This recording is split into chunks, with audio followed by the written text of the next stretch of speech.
Aujourd'hui, le marché crypto semble calme. Trop calme même. Les prix bougent peu, les médias parlent qu'en moins d'euphorie, et beaucoup de personnes pensent que le marché est simplement en pause. Mais en réalité, quand on regarde de plus près, plusieurs signaux importants sont en train d'apparaître.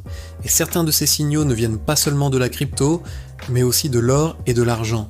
Parce que oui, pendant que Bitcoin consolide, les métaux précieux, eux, recommencent à attirer l'attention. Et ce genre de situation n'est jamais anodin. Depuis toujours, l'or est considéré comme une valeur refuge. Quand les investisseurs commencent à douter de l'économie, des monnaies ou de la stabilité globale, ils se tournent vers l'or. Ce n'est pas une mode récente. C'est un comportement qui existe depuis des décennies. Et aujourd'hui, on observe à nouveau ce phénomène.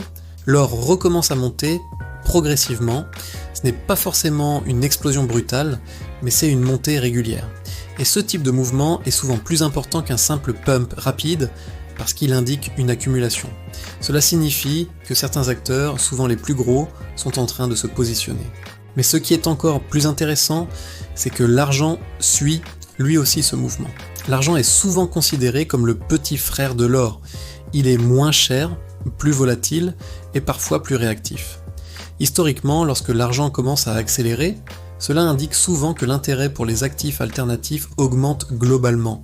Et c'est là que la situation devient particulièrement intéressante pour Bitcoin. Parce que Bitcoin partage plusieurs caractéristiques avec ses métaux précieux. Il est rare, il est limité, il ne peut pas être imprimé à l'infini. Et surtout, il ne dépend pas directement d'une banque centrale. C'est pour cela que certains investisseurs l'appellent l'or numérique. Et quand l'or et l'argent commencent à monter, cela signifie souvent que la confiance dans les systèmes traditionnels diminue légèrement, ou que les investisseurs cherchent davantage de protection. Et dans ce type de contexte, Bitcoin devient naturellement plus attractif. Mais ce n'est pas le seul élément à surveiller. Du côté de la réglementation, les choses avancent. Après des mois d'incertitude, les discussions autour d'une nouvelle loi crypto aux États-Unis progressent. Cette loi pourrait apporter plus de clarté, et c'est exactement ce que les institutions attendent. Parce que contrairement aux particuliers, les institutions ne peuvent pas simplement investir sans cadre clair. Elles ont besoin de règles, elles ont besoin de sécurité juridique, et une fois que ce cadre existe, cela ouvre la porte à des milliards de dollars potentiels. Ce processus ne se fait pas du jour au lendemain. Il est lent, discret, mais il est fondamental. Pendant ce temps, l'infrastructure continue de se développer. Le CME, l'une des plus grandes plateformes de trading au monde, prévoit d'étendre le trading crypto 24 heures sur 24 et 7 jours sur 7. Cela peut sembler être un simple détail technique, mais c'est en réalité un signal très important. Cela signifie que la crypto devient un marché permanent, comme le Forex.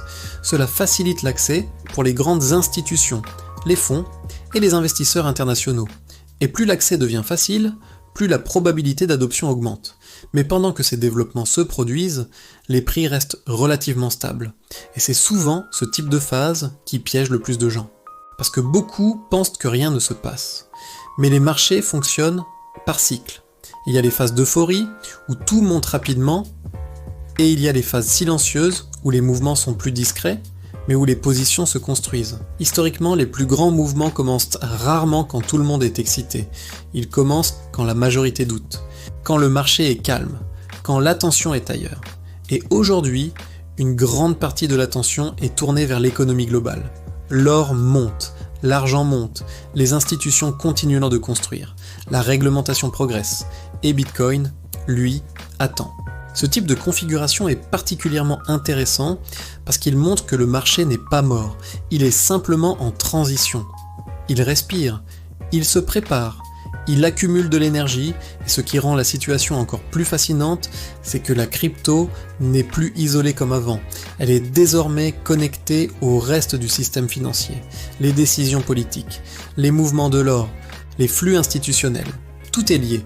Bitcoin n'est plus un petit actif expérimental, c'est un actif surveillé à l'échelle mondiale. Et même lorsque son prix ne bouge pas énormément, cela ne signifie pas qu'il ne se passe rien. Au contraire, parfois, les périodes les plus calmes sont les plus importantes, parce que ce sont celles où les bases du prochain mouvement sont construites.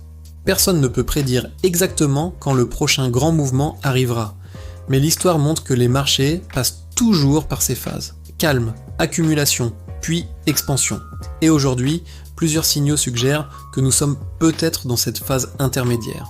Une phase que beaucoup ignorent, mais que certains observent de très près. Parce que ce sont souvent ceux qui comprennent ces moments, qui sont prêts lorsque tout change.